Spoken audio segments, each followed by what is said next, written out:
오늘 우리가 나눌 하나님의 말씀은 마태복음 17장 14절입니다. 20절 말씀까지 봉독해 올립니다. 그들이 무리에게 이르매 한 사람이 예수께 와서 꿇어 엎드려 이르되 주여 내 아들을 불쌍히 여기소서. 그가 간질로 심히 고생하여 자주 불에도 넘어지며 물에도 넘어지는지라. 내가 주의 제자들에게 데리고 왔으나 능히 고치지 못하더이다.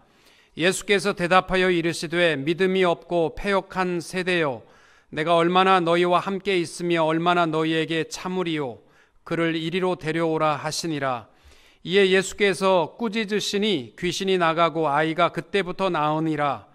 이때 제자들이 조용히 예수께 나와 이르되 우리는 어찌하여 쫓아내지 못하였나이까. 이르시되 너희 믿음이 작은 까닭이니라. 진실로 너희에게 이르노니 만일 너희에게 믿음이 겨자씨 한 알만큼만 있어도 이 산을 명하여 여기서 저리로 옮겨지라 하면 옮겨질 것이요 또 너희가 못할 것이 없으리라. 아멘. 오늘 말씀의 제목은 큰 산이 막혔을 때라는 것입니다.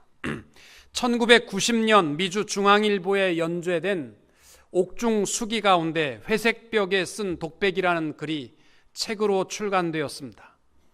이본이라는 분이 2급 살인 무기수로 22년을 LA 교도소에서 복역하다가 2007년 석방되어서 한국에 가셨습니다. 그는 20대 초반에 우리와 똑같이 1980년 LA의 가족과 함께 이민을 왔습니다.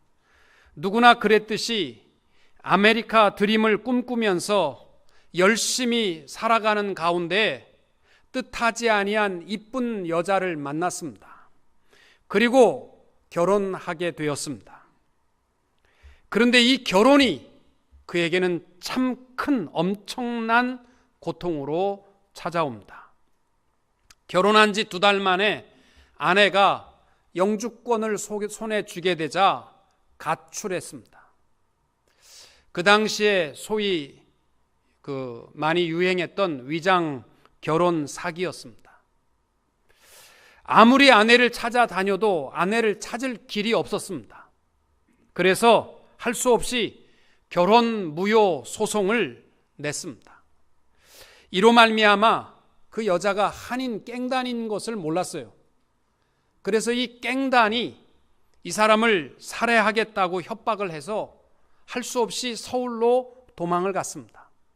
그랬더니 이 갱단이 부모님 집까지 찾아와서 오지 않으면 부모까지 죽여버리겠다고 협박을 했습니다.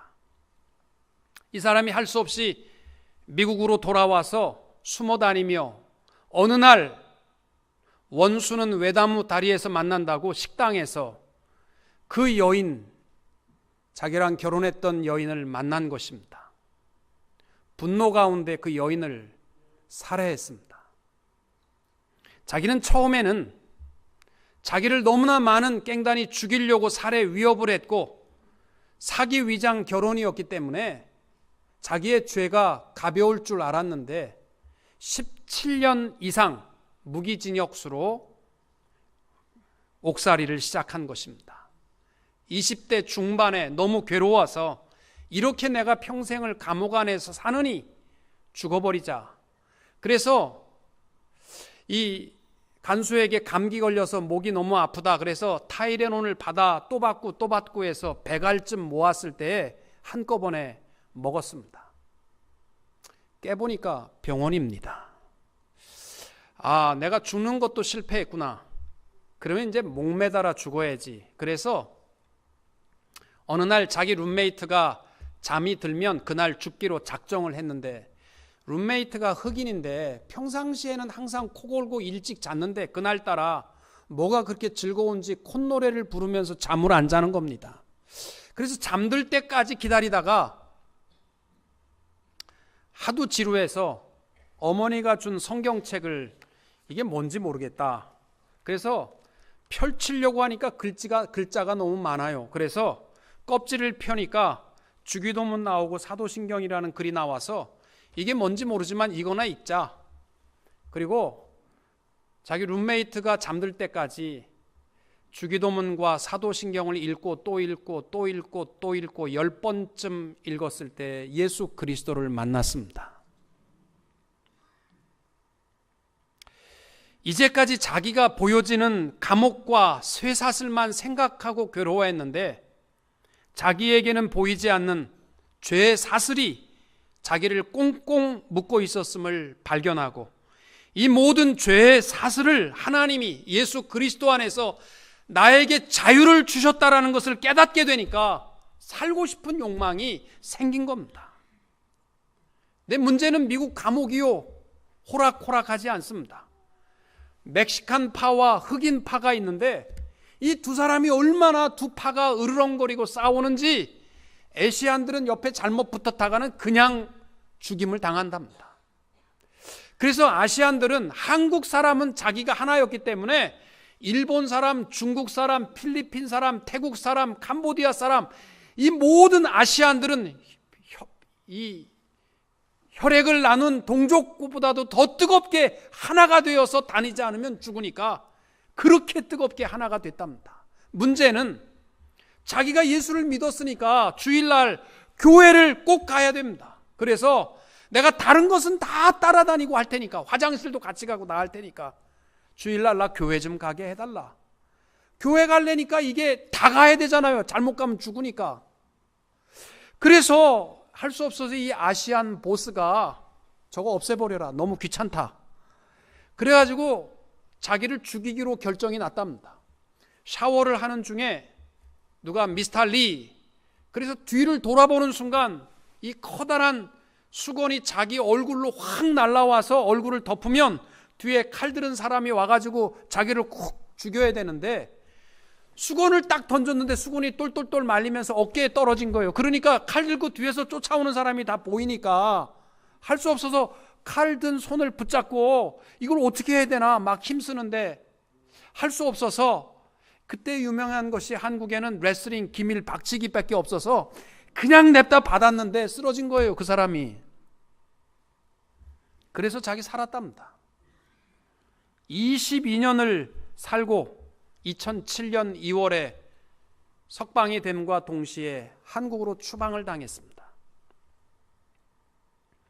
서울에 도착하자마자 그날로 신학교를 찾아가서 신학교에 등록을 하고 오랜 시간 공부를 해서 목사가 되었습니다.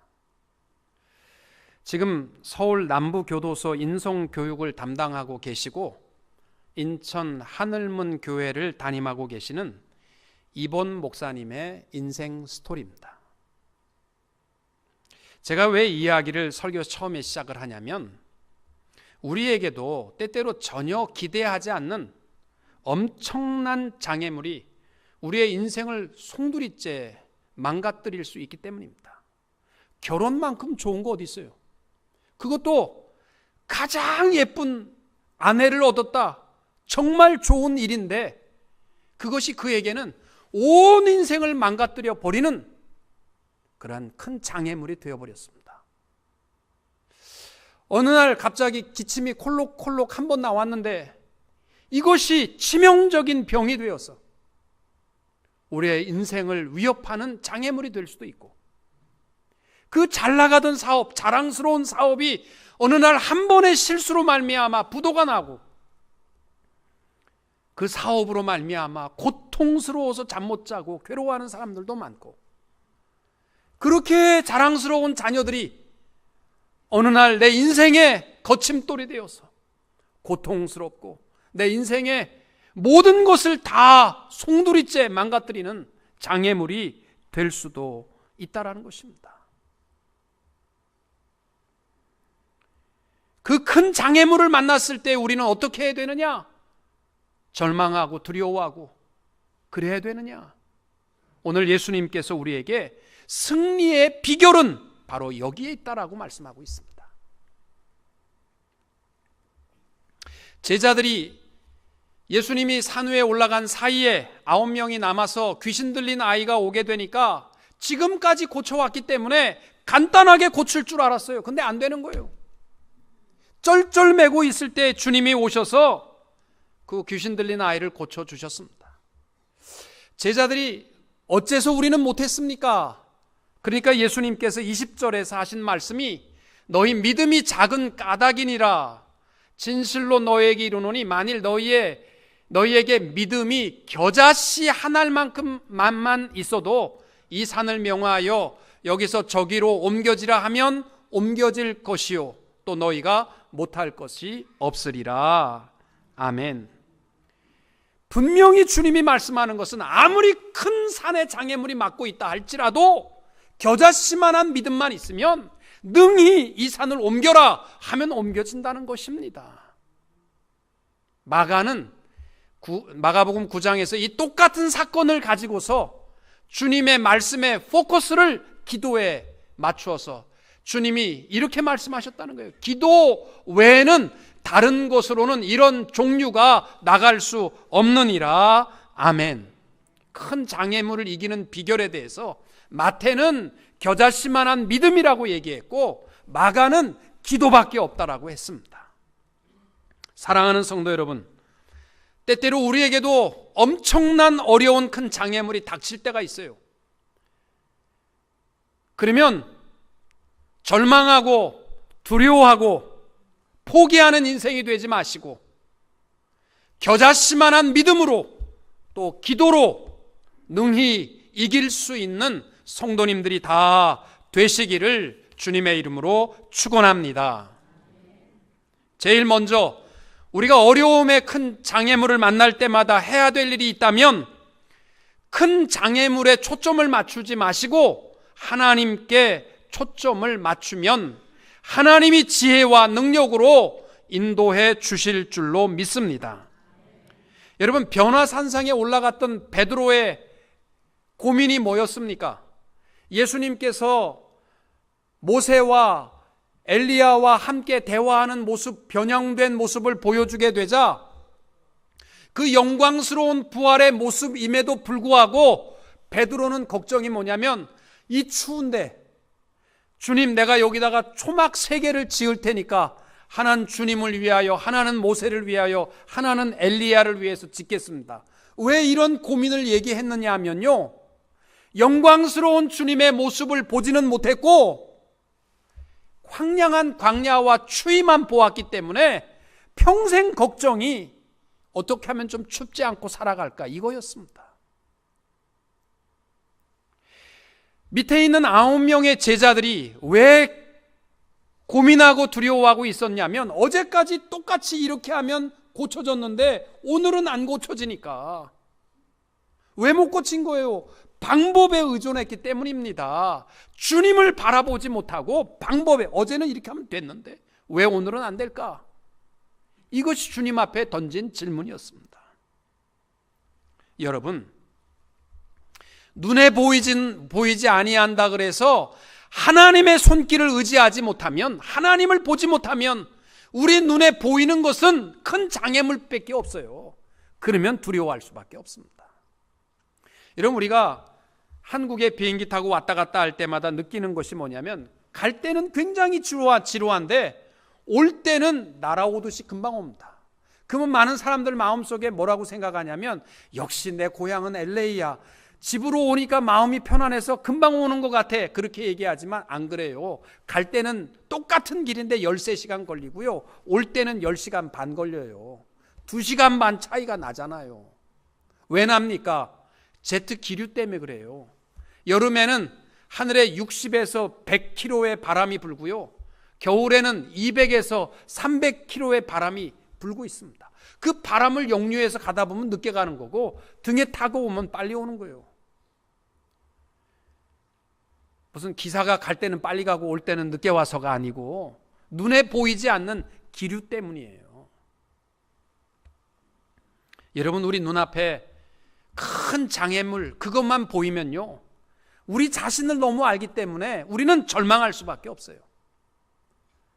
그러나 보이지 않는 하나님 앞에 우리의 초점을 맞추게 되면 우리의 한숨과 절망과 두려움과 걱정이 아니라 하나님께서 우리의 산을 옮겨주시는 축복 가운데 살아가게 될 줄로 믿습니다. 시편 121편 1절과 2절, 내가 산을 향하여 눈을 들리라. 나의 도움이 어디서 올까? 나의 도움은 천지를 지으신 여호와에게서로다. 아멘. 우리의 도움은요, 하나님이 역사하시고 하나님이 이루어 가시는 줄로 믿습니다. 열왕기 하 6장에 보면 이런 사건이 기록되어 있어요. 아람 군대가 이스라엘을 점령하려고 호시탐탐 전쟁을 계획하고 철저한 비밀 속에 오늘은 밤 12시에 남쪽으로 침투한다. 그러면 이스라엘이 밤 12시에 온 군대가 다 포진하고 있어서 전쟁에 실패하고 이상하다. 다음에는 새벽 5시에 북쪽으로 침입한다. 그러면 이스라엘 군대가 북쪽에 전 군대가 다 와서 포진하고 있어서 아람 왕이 생각할 땐 분명히 우리 가운데 스파이가 있다. 우리 군대의 계획을 이스라엘 왕에게 얘기하는 사람이 누구냐? 그래서 막 따지고 있는데 한 사람이 말합니다. 왕이요, 그렇지 않습니다. 이스라엘에게는 하나님의 선지자 엘리사라는 사람이 있는데 그 사람이 하나님의 음성을 듣기에 왕의 침실의 대화까지도 이스라엘 왕에게 다 얘기합니다. 그러니까 아람 왕이 그래? 그러면 엘리사부터 잡아들여야 되겠다. 그래서 엘리사의 집을 아람의 군대가 수십 겹 둘러싸서 포위하게 됩니다. 엘리사의 종이 나가서 보니까 아람의 군대가 꽉 차 있습니다. 두려움 속에 떨고 있을 때 엘리사가 종에게 한 말이 뭔지 아십니까? 두려워하지 말라. 우리와 함께한 자가 그들과 함께한 자보다 많으니라. 주님, 내 종이 불쌍하니까 눈을 들어 주의 영광을 보게 하소서 하고 눈을 들어 보니까 하나님의 불말과 불병거가 이 아람의 군대보다 훨씬 많은 수사가 그들을 에워싸고 있는 것을 발견하게 됩니다. 사랑하는 성도 여러분, 우리가 힘들고 어려운 큰 장애물을 만날 때 그 장애물만 보면요, 무서워할 것밖에 없어요. 그때는 주님을 바라보고 주님 주신 지혜로 이겨나갈 수 있게 되시기를 축복합니다. 오늘 마태복음에서는요, 예수님께서 이 모든 장애물을 산을 옮기는 방법이 있다. 20절에 보면 만일 너희에게 믿음이 겨자씨 한 알만큼만 있어도 이 산을 명하여 여기서 저기로 옮겨지라 하면 옮겨질 것이다. 여러분, 믿음의 겨자씨만한 믿음의 시작은요, 우리의 입술의 선포입니다. 여러분, 겨자씨만한 믿음이라는 게 뭐예요? 요만큼 믿는 겁니까? 믿음의 시작은요, 입술의 선포입니다. 보세요. 너희에게 겨자씨 한 알만큼만 있어도 이 산을 명하여 라는 말은 입술의 선포예요. 입을 열어 이 산을 저 산으로 옮기라 명하면 하나님께서 믿는 자의 입술을 들으시고 역사하여 주시는 줄로 믿습니다. 마가복음에서는 이 기록에 대해서 9장에 보면 이렇게 기록되어 있습니다. 귀신이 그를 죽이려고 불과 물에 자주 던졌나이다. 그러나 무엇을 하실 수 있거든 우리를 불쌍히 여기사 도와주소서. 예수께서 이르시되 할 수 있거든이 무슨 말이냐? 믿는 자에게는 능히 하지 못할 일이 없느니라. 아멘. 여러분, 우리 겨자씨만한 믿음은 뭐냐면요, 할 수 있을까? 이게 아니에요. 할 수 있거든이 무슨 말이냐? 우리 믿음을 가지고 선포하게 될 때에 하나님께서 우리의 믿음의 선포를 들으시고 움직이시며 역사하실 줄로 믿습니다. 스가랴 4장에 보면 바벨론의 포로로 잡혀갔던 이스라엘 백성들이 예루살렘으로 돌아오게 되는 책임을 스룹바벨에게 맡깁니다. 이 스룹바벨이 해야 될 일은 3가지였습니다. 첫째는 바벨론으로부터 이스라엘 백성들을 예루살렘으로 잘 데리고 오는 일과 무너진 예루살렘의 성전을 다시 재건하는 일과 이 백성들이 이 피폐한 생활에서 안정되고 평안한 삶을 살게 할 사명을 하나님이 스룹바벨에게 주신 거예요. 그런데 스룹바벨이 돌아와서 보니까 예루살렘이 완전히 폐허가 된 거예요. 다 무너지고 도대체 이거 어디서부터 어떻게 손을 써야 될지 모르는 어려움이 있어서 한숨 쉬고 있을 때 하나님께서 스룹바벨에게 들려준 음성이 있어요. 스룹바벨아, 내가 고치려고 하니 내가 고친단다. 스룹바벨아, 내가 세우려고 하니 내가 세운다. 아멘. 하나님 하세요.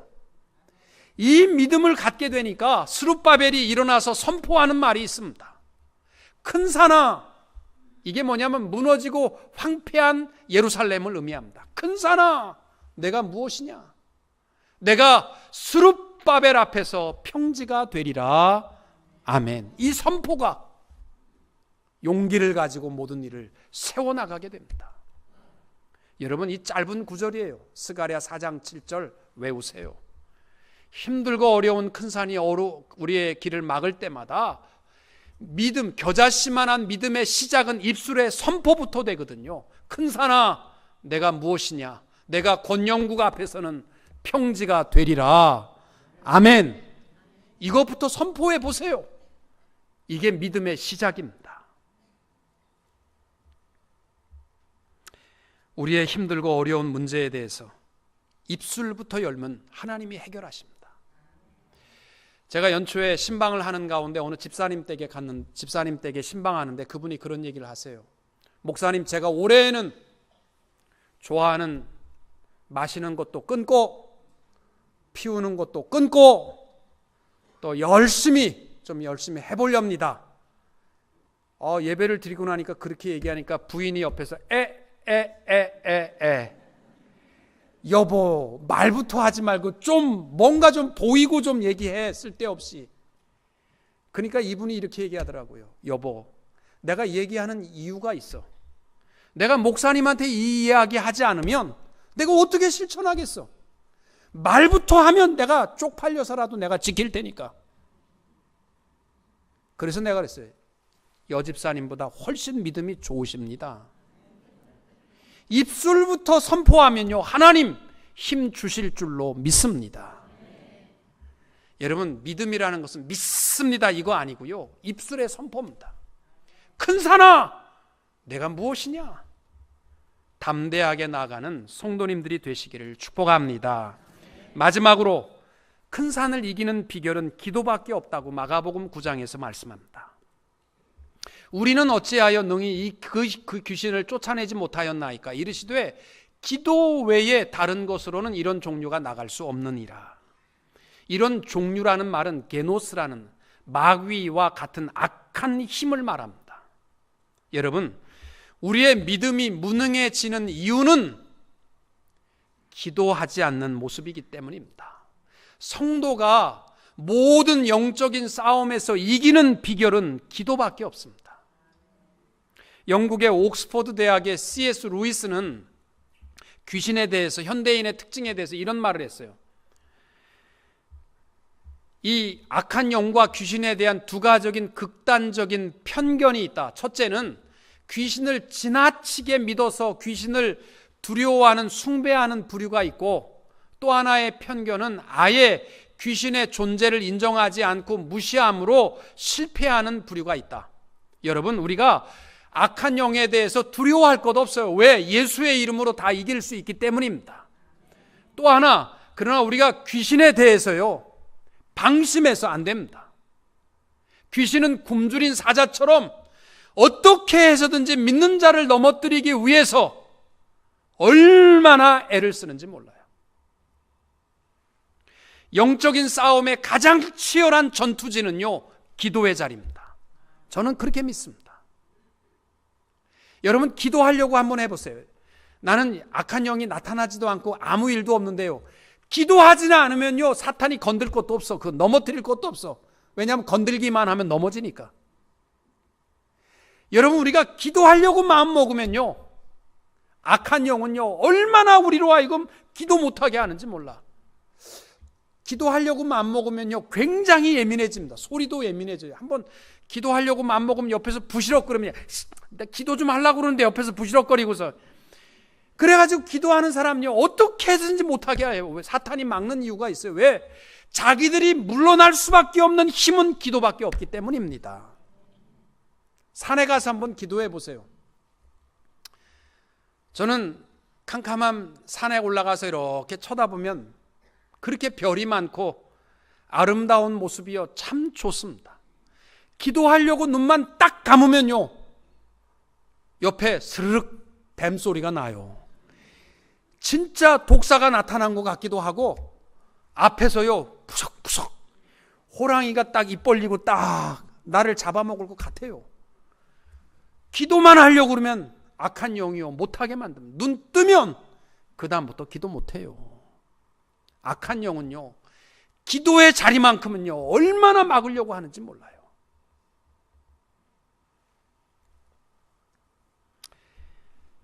여러분, 기도해야만 우리가 이 큰 산을 이길 수 있고 날마다 우리의 삶 속에 주어지는 영적인 싸움을 이길 수 있게 될 줄로 믿습니다. 여러분, 솔트 라인이라는 것이 있어요. 바닷물과 강물이 닿는 부분을 우리는 솔트 라인이라고 말합니다. 강물 줄기가 힘차게 내려오면요 바닷물이 올라오지 못하고 솔트 라인을 지킬 수밖에 없습니다. 그러나 강물 줄기가 약해지면요 바닷물이 치고 올라와서 위에 있는 모든 농사 짓는 밭을 다 버려놓는다고 합니다. 여러분, 우리에게는 영적인 솔트 라인이 있습니다. 우리가 기도하지 않으면 악한 영이요 이 모양 저 모양으로 우리의 모든 것을 피폐하게 만들어 갈 수밖에 없습니다. 예수님께서 우리의 이 큰 산을 이기는 방법은 기도밖에 없다고 하셨습니다. 날마다 기도로 우리의 영적인 싸움을 이겨나가시는, 또 우리의 큰 산을 좌절하고 두려움으로 바라보지 말고 이겨나갈 수 있는 성도님들이 다 되시기를 주님의 이름으로 축원합니다.